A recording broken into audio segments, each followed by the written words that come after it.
Terlihat para penghuni rumah sedang bergotong royong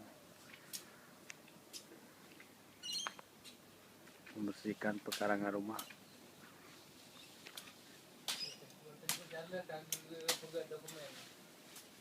Ini adalah Mr. Adi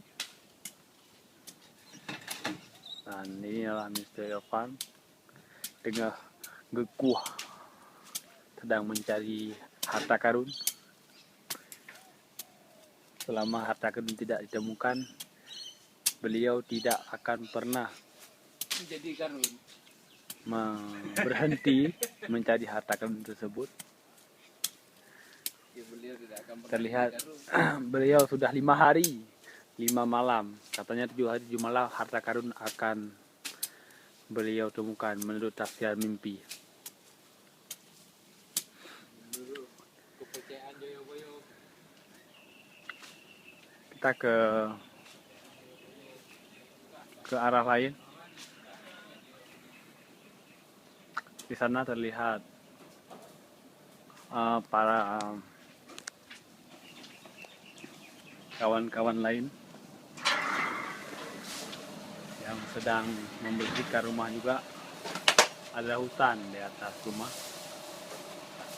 Terlihat Tunku Muhammad Rijal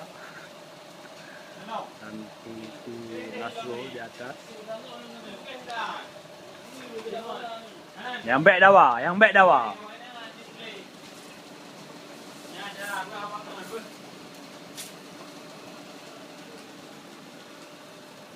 Tak lagi William Nelson di bawah ni. Vinnie Jones. Apa hai? Pencari harta karun baru buat. Ini lah YouTube. Nyok modern di sini. Pulang hari ni datang lah. Dari kampung nak. Jadi macet. Nah, nyo tunggu na dengan pencari harta karun. Kali mau ro ka. Anak ge ngelu. Pertama okey. Menurut pegah 7 orang empo. Nak bangkaran itu nah. Yang tempuk aja nah. Bentar dia hang apa nah.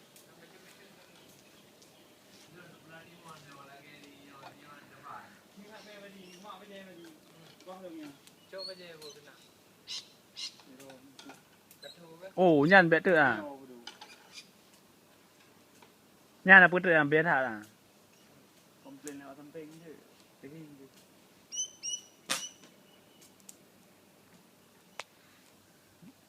Inti je fire kai 15 lebih.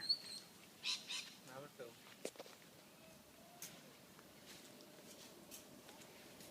Ah, tambut tak yang je terli.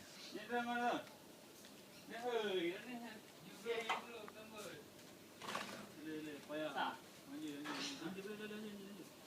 Jumpa ni pun durcah.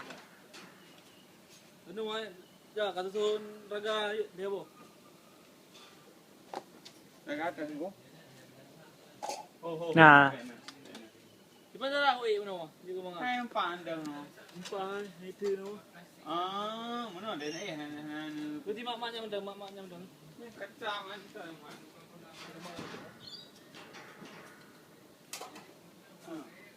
Mak.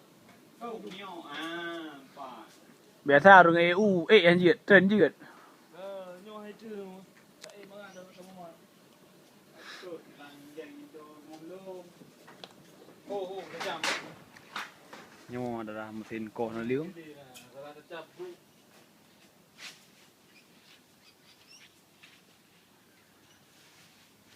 Terlihat badi tengah ke